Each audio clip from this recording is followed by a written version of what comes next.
चार भव जो है वो एक दिन का वो महल का मिला हुआ सुख जैसा है। तो अनंत काल हमारा भी भले आज कितना भी सुख मिला हो वो कैसा कहा जाएगा, वो कैसा कहा जाएगा, एक दिन छोड़ेगा तो पूरा पूरा संसार दुख से भरा हुआ ही गिना जाएगा ना, समझ में आता है। मगर ये आगे पीछे का कैलकुलेशन गिनती में लेते हो ना तो आपको पता चलेगा कि संसार पूरा पूरा पूरा। अब ठीक एक दिन का जो सुख मिला उसकी मजा हमको कितनी होगी, एक दिन का सुख मिला उसकी मजा कितनी होगी, जीवन भर नहीं उस दिन भी नहीं होगी, क्योंकि कल तक का 50 साल की याद सताती है और कल से होने वाला पूरा भविष्य भी उनको परेशान करता है। एक दिन तो मजा मिला, कल मेरी हालत क्या, आगे पीछे की चिंता की वजह से एक दिन का भी आपने बताया हुआ सुख को वो महसूस नहीं कर सकते। समझ में आया? समय अपनी भूमिका निभाता नहीं, समय भी अपनी भूमिका, समय खुद की क्या भूमिका निभाता है ना, उस विषय में मैं कभी भी विचारना नहीं करता हूँ, क्योंकि मेरा जीवन का सिद्धांत है जिसमें मैं कुछ नहीं कर सकता हूँ उस बारे में मुझे कभी सोचना नहीं। सुखी बनने के लिए मेरे गुरुदेव ने सिखाया हुआ ये सिद्धांत मेरे अंदर ने आत्मसात किया है कि जिस विषय में मैं कुछ नहीं कर सकता हूँ उस विषय में मुझे कुछ सोचना नहीं है, मैं जिसमें कुछ कर सकता हूँ उस विषय में ही मुझे सोचना है। तो समय के बारे में वो मेरे बस की बात नहीं है तो उस बारे में मुझे सोचना नहीं है, मैं इसमें क्या कर सकता हूँ वो ही मुझे सोचना। इतना भी करोगे ना तो बहुत सारे परसेंटेज दुख आपका ऐसे ही कम हो जाएगा। जहां आपकी कुछ चलती नहीं है ना वहां की चर्चा में जिंदगी बर्बाद। हमारे उस संघ के ट्रस्टी ने ऐसा किया, उनको ऐसा नहीं करना था, उनको ऐसा करना चाहिए था। नहीं, तू उसमें उनको सुधारने वाला तेरी ताकत है, तू उनको जाके कुछ कह सकता है, सुधार सकता है, तेरे बस की बात नहीं है। तो उनकी चिंता करके तेरा समय तू क्यों बिगाड़ता है, तू तेरी संभालना। ये मेरा सिद्धांत समझ में आता और इस वजह से मैं बहुत सुखी हूँ। बहुत सारे लोग पूछते हैं महाराज साहब 24 घंटा इतने प्रसन्न क्यों रह सकते, 24 घंटा इतने स्वस्थ और प्रसन्न आप क्यों रह सकते? तो बहुत सारे कारण हैं, उसमें से एक मजबूत कारण यह है जो मेरे बस की बात नहीं है, जो मेरा अधिकार की बात नहीं है, उसकी चर्चा और उसकी चिंता भी कभी मुझे नहीं करती। कोई मेरे सामने बोले महाराज साहब वो महाराज साहब तो ऐसा करते थे, महाराज साहब वो महाराज तो ऐसा कर रहे हैं, वो ऐसा करते हैं, तो उनको जाके पूछ, मुझे क्यों पूछ रहा है? मुझे पूछता है तो क्या करना चाहिए मैं बताऊंगा, वो क्यों ऐसा करता है वो मेरा विषय नहीं है, उस विषय में मुझे सोचना भी नहीं है। उनको क्या करना चाहिए या कर नहीं करना चाहिए वो मेरा अधिकार की बात नहीं है। तो उसमें मेरा दिमाग बिगाड़ के मुझे मेरी आत्मा का कुछ खराब नहीं करना है, मैं मेरी आत्मा को भी संभालूंगा। या तो मेरे सामने आप जो पुण्यात्माएं बैठे हैं कुछ मार्गदर्शन पाना चाहते हैं, यानी कि आप भलुकर्मी होकर आगे का मार्ग आप समझने का भाव रखते हैं, तो आपको कैसे जीना चाहिए वो मैं आपको सिखाऊंगा। वो भी क्यों, आप शरणागति में आए हैं, सद्भावना से आप आपकी अंदर की रुचि प्रकट करके आप भव सागर से पाप कर्मों से बचना, जीवन को सफल बनाने का मार्ग आप चाहते हैं, इसलिए मैं आपको बताता हूँ आपकी वो भी भूमिका नहीं है तो मैं तो मेरा स्वाध्याय करूं। यानी कि आपको सुखी होना है ना भाग्यशाली, तो मैं आपको रिक्वेस्ट करता हूं प्रेम से, जीवन में जो आपके बस की बात नहीं है, जिसमें आपका अधिकार नहीं है, उस विषय में सोचने का बंद कर दो। 90% हमारा विचार फाजूल, जो हमारा अधिकार की बात नहीं है उसमें ही हमारा दिमाग खराब होता है। 90% आप लोग ये गलती करते इसलिए आप दुखी होते हैं, नहीं करना, सुधरो। ये दुर्लभ जन्म मिला है, छोटे भव के अंदर अनंत भवों के संस्कारों को जलाना है, साधना इतनी कठिन है, मैं मेरा खुद का भी नहीं संभाल सकता हूँ और दूसरे की पंचायत करूंगा तो मेरी हालत क्या होगी। बाकी ट्रस्टियों को क्या करना चाहिए भाई, तू उनको सुधारने वाला है, तू बोलेगा तो वो मानने वाला है, तेरा इतना पुण्य ही नहीं है कि तू बोल सके या वो तेरी बात सुन के कुछ माने, उतना तेरा पुण्य भी नहीं है, तो उनको क्या करना चाहिए वो चिंता तू छोड़ दे। हमारा दुनिया की ये सबसे बड़ी विकृति है कि दूसरे को क्या करना चाहिए ना वही हम सोचते हैं। घर में भी आप देखो, आपके घर में झगड़ा क्यों होता है? आपके घर में झगड़ा क्यों होता है? आप सोचते हैं कि पत्नी को क्या करना चाहिए और पत्नी सोचती है पति को क्या करना चाहिए। दोनों एक दूसरे का सोचते हैं, इसलिए दोनों के बीच में टकराव होता है, दोनों अंदर मन से दुखी रहते हैं। उसके बदले में इस हालत में मुझे क्या करना चाहिए आप उतना ही सोचो। स्वामी का पति को क्या करना चाहिए आपको वो नहीं सोचना। इस संजोग में मुझे क्या करना चाहिए आप उतना ही सोचो, टकराव मिट जाएगा समाधि में। यानी कि घर में भी आपको स्वस्थता से जीवन जीना है। संसार में रह रहे दीक्षा नहीं ले सकते हैं तो संसार में भी जितना दुख को मिटाना है और समता भाव को उजागर करना है, शांति पाना है, तो इतना आप सीख लो कि मेरा कर्तव्य क्या है वो ही मैं सोचूंगा। मैं आपकी क्या बात करूं, मेरे शिष्यों के तक भी मैं मेरा कर्तव्य निभाता हूं। उनको क्या करना चाहिए उनका विषय, उन्होंने कोई गलती किया ना तो गलती किया तो बस गुरु के रूप में मेरा कर्तव्य क्या है उनको बता रहे भाई आप ये जो कर रहे हो ना आपका आचार नहीं है, आप गलत कर रहे हो। हम आत्मा का कल्याण करने के लिए आए हैं, यहाँ ऐसे मोह जाया में फंस जाएंगे तो संयम जीवन हमारा हम हार जाएंगे। आप ये कर रहे हो उचित नहीं है। इतना मार्गदर्शन देने का मेरा फर्ज है, ये फर्ज मैंने निभा लिया। बाद में उनको क्या करना वो जाने, उनकी पात्रता उनकी भविष्यता की आवश्यकता।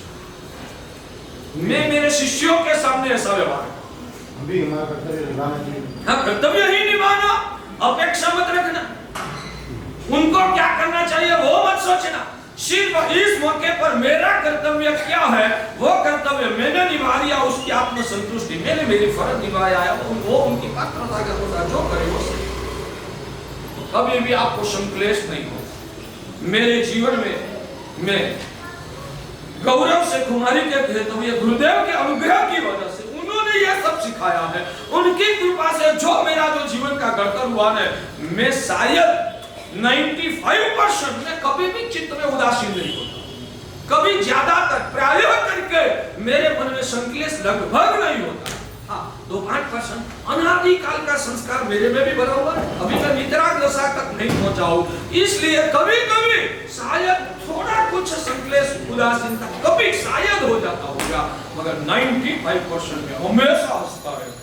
क्योंकि उसका बहुत सारे कारणों में एक कारण यह है कि सामने वालों को क्या करना चाहिए वो मेरे अधिकार की बात नहीं है, तो उस विषय में चिंता करके मुझे मेरा दिमाग खराब नहीं करना है। मैंने दीक्षा मेरी आत्मा के लिए लिया है, मुझे मेरी आत्मा को बचाना है। मैं कहाँ गलती करता हूँ उसमें से मुझे कैसे बाहर निकलना है, मुझे मेरा ही सोचना। और गुरु महाराज ने श्री संघ की और शिष्यों की जवाबदारी दिया है, तो सिर्फ कर्तव्य की बुद्धि से जिम्मेदारी निभाना, अपेक्षा नहीं रखते। मैं शिष्यों के प्रति शिष्यों के प्रति कर्तव्य निभाता हूं। मैं भी अभी कभी भी मैं अपेक्षा भी नहीं रखता हूं कि मेरी शिष्या है तो ऐसा व्यवहार करना चाहिए, मेरा शिष्य को मेरे साथ ऐसा ही व्यवहार करना चाहिए, ऐसी अपेक्षा मैं मेरे शिष्य शिष्याओं के प्रति भी नहीं रखता हूं। सिर्फ मेरा कर्तव्य है कि उनको ये मार्गदर्शन देना चाहिए, मैं दे देता हूं, बाद में उनकी मर्जी उनकी भविष्य। ये जो आप आपकी आत्मा में भी ये परिणति बनाओगे ना, आपको ज्यादातर शायद कभी भी संक्लेश चित्त में पैदा नहीं। स्वार्थ नहीं बोलेंगे। हाँ, स्वार्थ होगा ना तो मैं कर्तव्य भी नहीं निभाऊंगा, तो दुर्गति जाएगा तो मुझे क्या, मैं तो मेरी साथ नहीं करूंगा, मगर मैं मेरा कर्तव्य जरूर निभाता, मगर वहां अपेक्षा नहीं है, कर्तव्य बुद्धि से, और इसलिए ही संक्लेश भी नहीं होता। अपेक्षा रखूंगा ना तो संक्लेश होगा। कर्तव्य बुद्धि से आपका ये आचार है, ये आपका आचार नहीं है, इतना मैंने बता दिया, बस मैंने नहीं बताया होता तो सवाल, मैंने बता दिया तो मेरी जिम्मेदारी पूरी, बाद में उनकी भविष्य। अपेक्षा का मतलब आपका नौकर आपका काम नहीं करता है तो आपके चित्त में क्या होता है? हाँ, संक्लेश होता है, वो अपेक्षा। एक व्यक्ति ने अच्छा उदाहरण दिया था। आप आगे चल रहे हो, आपके जेब में से शायद एक रुमाल गिर गया, आपके जेब में से आपका एक रुमाल रास्ते में चलते चलते गिर गया, पीछे आपका लड़का आ रहा था, लड़का ने वो रुमाल देके आपके हाथ में दे दिया, तो आप लड़का को क्या बोलेंगे? धन्यवाद बोलेंगे। धन्यवाद बोलेंगे आपका लड़का को? बोलेंगे? व्यवहार से बोलेंगे? अरे व्यवहार मना करता है, व्यवहार से वहां आप नहीं बोलेंगे, लड़का है, उनकी फर्क है, तो उसमें क्या बड़ी बात। मगर कोई अनजान व्यक्ति आ रहा था, उसने वो आपको रुमाल बत दिया कि भाई आपका रुमाल गिर गया है, तो आप उनके साथ क्या कारण क्या? तो बच्चा की तो फर्ज थी, इसलिए आपको कोई ऐसी अपेक्षा नहीं थी कि बच्चा को ऐसा करना चाहिए, वो उनका फर्ज है। मगर वो जो व्यक्ति है ना, वो अनजान व्यक्ति, उसने दे दिया, वहां आपकी अपेक्षा नहीं थी। अनजान व्यक्ति है, नहीं देना तो नहीं दे सकते, फिर भी उसने दिया, तो वहां अपेक्षा नहीं है, बच्चा के प्रति आपकी अपेक्षा, ये अपेक्षा, जहां उसको ये मेरे साथ ऐसा व्यवहार करना ही चाहिए, ऐसा क्यों नहीं करता, उनकी फर्ज है, वो अपेक्षा। चलो आगे चलता हूं, इसमें से आपको बहुत कुछ सीखना जैसा है। भाग्यशाली भगवान ने जो समता का परिणाम उजागर करके, सामायिक क्या है, समता के परिणाम स्वरूप है, राग द्वेष रहित बनना है, हर परिस्थिति को तृष्णा रहित समता भाव से दिखना है, वो धर्म का प्राण है, वो धर्म का सार है। वो सार आपको सिखाने के लिए आज की ये बात आपके सामने विवेचन के रूप में बता। यहाँ पे जो सुनते तो बराबर सही लगता है, यहाँ पे सुनते तो बराबर लगता है, वहाँ बराबर बंद रहती है, पे जाते वहाँ पे जाते तो मौका वही रहता है। उसका क्या कारण है? उसका कारण ये है कि आपने इस बात को इतनी गंभीरता से दिमाग में लिया नहीं है, इसलिए वहां जाके आप भूल जाते हैं। मैं कभी कभी कहता हूँ, आपका बच्चा स्कूल में जब पढ़ता है ना, अच्छा पढ़ता है, शिक्षक जो भी प्रश्न क्वेश्चन करता है ना, उसका सभी का अच्छे से अच्छे जवाब है, और शिक्षक भी आपका बच्चा की तारीफ करते हैं कि आपका लड़का की क्या बुद्धि है, क्या हर चीज एक बार में ग्रहण कर लेता है और दिमाग में रह जाता है। मगर आपने देखा वो बच्चा जब स्कूल का पगथिया उतरता है और घर में आता है, सब भूल जाता है, तो उस बच्चा का भविष्य क्या होगा? उस बच्चा का भविष्य क्या होगा? यहाँ कितना भी आपको जवाब देने का आता है, मगर अंदर जीवन में नहीं उतारा तो जिंदगी हार जाओगे। भाग्यशाली हमारे गुरुदेव कहते थे, भाग्यशाली धर्म करने का किधर, धर्म कहाँ करना है? मंदिर जी में, उपाश्रय में। धर्म कहाँ करना है? वो तो पहले छोटे महाराज ने कुछ सिखाया है शायद। तो देरासर उपाश्रय में, देरासर और उपाश्रय वो धर्म करने की जगह है ही। देरासर और उपाश्रय वो धर्म करने की जगह है ही नहीं, ये तो धर्म सीखने की जगह, ये धर्म सीखने की जगह है। यहाँ सीखने के बाद उसका आचरण कहाँ करना है? 24 घंटा पूरी दुनिया में, बाजार में भी धर्म करना, झूठ का त्याग करो वो धर्म है, राग द्वेष का त्याग करो वो धर्म है, किसी ने आपका अपराध किया तो क्षमा करो वो धर्म है। तो धर्म घर में भी करना है, धर्म दुकान में भी करना है, धर्म श्मशान में भी करना है, धर्म स्वदेश में भी करना है, धर्म विदेश में भी करना है, धर्म श्मशान में भी करना है। धर्म करना है विश्व में सब जगह पर। धर्म सीखने की जगह है मंदिर और उपासना। बच्चा स्कूल में पढ़ेगा, मगर जो पढ़ा उसका अमल कहाँ करेगा? पूरी दुनिया। वैसे यहाँ समता का पाठ सीखना है, यहाँ औदार्य का पाठ सीखना है, यहाँ क्षमा का पाठ आपको सीखना है, यहाँ अनासक्ति का पाठ आपको सीखना है, यहाँ सब आत्म कल्याण का मार्ग आपको सीखना है उपासना में। मगर उसका अमल, आचरण, पालन तो जगह जगह पर आपको करना होगा। समझ में आता है? हमारे गुरुदेव ने सिखाया है कि उपाश्रय वो धर्म करने की जगह है नहीं, तो उपाश्रय जो है वो धर्म सीखने की जगह है। करना है तो सर्वत्र, मुश्किल नहीं है। जो बच्चा तूफानी होता है, स्कूल में जब शिक्षक अच्छी तरह से पढ़ाते हैं ना, तब भी वो पास में वाला लड़का के साथ तूफान करता है, या तो तूफान नहीं करता है तो शिक्षक कोई गणित का, इंग्लिश का पाठ सिखा रहे हैं, उस वक्त वो चित्रण, पेंटिंग की किताब लेके बस पेंट करने में मशगूल हो जाता है, और साल भर के अंत में कहेगा कि शिक्षक जो सिखाता है ना, सीखना बहुत कठिन है। समझे आप नहीं समझे? हमारे लड़के हमारे विद्यार्थी यहाँ ठीक तरीके से पढ़ते नहीं है और बाद में फरियाद करते हैं हमारा साहब आप जो सिखाते बहुत कठिन है। कठिन नहीं है मगर आपने गंभीरता से इसको जीवन में ग्रहण करने का पुरुषार्थ है। चलो मूल विषय पे वापस आते हैं।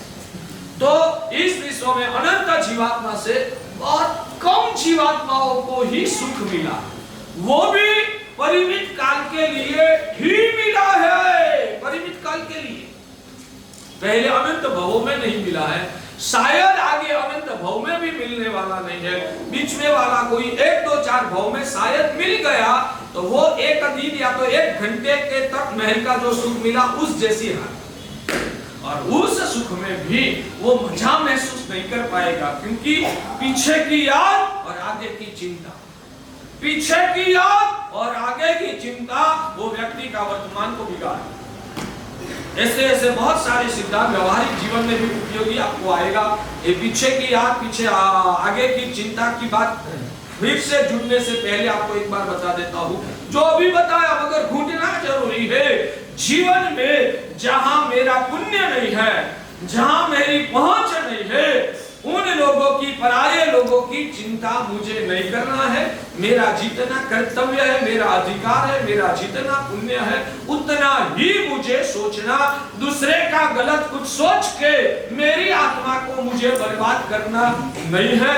आज तक ज्यादातर हमने हमारा जीवन का ज्यादातर समय इस विकृति ने ही बिगाड़ दिया है। वो ऐसा करता है, पड़ोस वाला ऐसा करता है, सामने वाला व्यापारी ऐसा करता है। जिसका माल आपको कभी लेना नहीं है, जिनको माल कभी देना नहीं है, वैसे व्यापारियों की चर्चा में घंटे घंटे आप लोग बिगाड़ देते हैं। समझ में आता है? तो इसमें से आप बाहर निकलो, साधना करना है, आत्मा का उत्थान करना है तो कुछ जीवन को नियंत्रित करना होगा, बिन जरूरी फाजल समय और पुण्य की बर्बादी को बचाना होगा। तो आज से आप सीखो, जहां मेरी चलती नहीं है वहां की चर्चा में कभी करने वाला नहीं। सीखो, बहुत मजा है। तो फिर से इस वाक्य के साथ वापिस आ जाता हूं कि वो एक दिन के लिए मिला हुआ सुख, वो भी पीछे की याद और आगे की चिंता से उस सुख की भी वो आत्मा मजा नहीं ले सकता है। होता है ना ऐसा? यानी कि आप समझो पीछे की याद, हमारे गुरुदेव क्या सिखाया था मुझे, मैं छोटी उम्र में था, जब बोलता हूं ना तब एक एक बात याद आ। उन्होंने एक सूत्र दिखाया था, गतम न सोच्यम, गतम न सोच्यम। संस्कृत परिभाषा का वाक्य है, सुवाक्य है। जो बीत गया उसको याद नहीं करना। याद नहीं करने का मतलब उसमें से कुछ सीखने जैसा सीख लेना, मगर वो याद कर करके हमें बेचैन नहीं होना। हो गया वो, शायद लड़का मर गया, युवान जो भाई का 28 साल का लड़का मर गया, अब क्या, जिंदा होता तो बचाने के लिए पूरी कोशिश करता, मगर अब तो मर गया। अब याद कर करके दुखी होऊंगा, मेरा भविष्य बिगड़ जाएगा, मैं धंधा में मन नहीं लगाऊंगा, मेरी हालत क्या होगी। जो हो गया वो हो गया, गतम न सोचम। किसी ने मेरा अपमान कर दिया तो कर दिया, बात हो गई। जो समय बीत चुका है उसकी चिंता से मगज को कभी बिगाड़ना नहीं। आप लोग सब इस वजह से दुखी है, दुखी। सच बोल रहा हूँ, आप लोगों की ये हालत है ना कि पुरानी बातें को याद कर करके आप लोग दुखी हो जाते हैं। इसलिए मैं कहता हूँ कि हमारा धर्मोपदेश है वो आत्मा का तो कल्याण करता ही है, हमारा ये धर्म का उपदेश आपका व्यवहारिक जीवन को भी वास्तव में ठीक बनाता, आपको स्वस्थ रखता है। इसलिए प्रवचन हमेशा सुनना चाहिए। गतम न सोचा, जो घटना हो चुकी है उसकी याद करके दुखी होना नहीं। जो हो गया वो हो गया, अब क्या करना वो ही सोचो। और आगे की भी जो अपने बस की बात नहीं है उसकी चिंता कभी करना नहीं। कल मुझे कैंसर हो जाएगा तो मेरी हालत क्या होगी, भाई आप चिंता करके क्या कैंसर आएगा या नहीं आएगा कोई पता नहीं है। सिर्फ चिंता कर करके मुझे कोरोना आ जाएगा तो आ जाएगा, तो देखा जाएगा। अभी वो याद करके आज की वर्तमान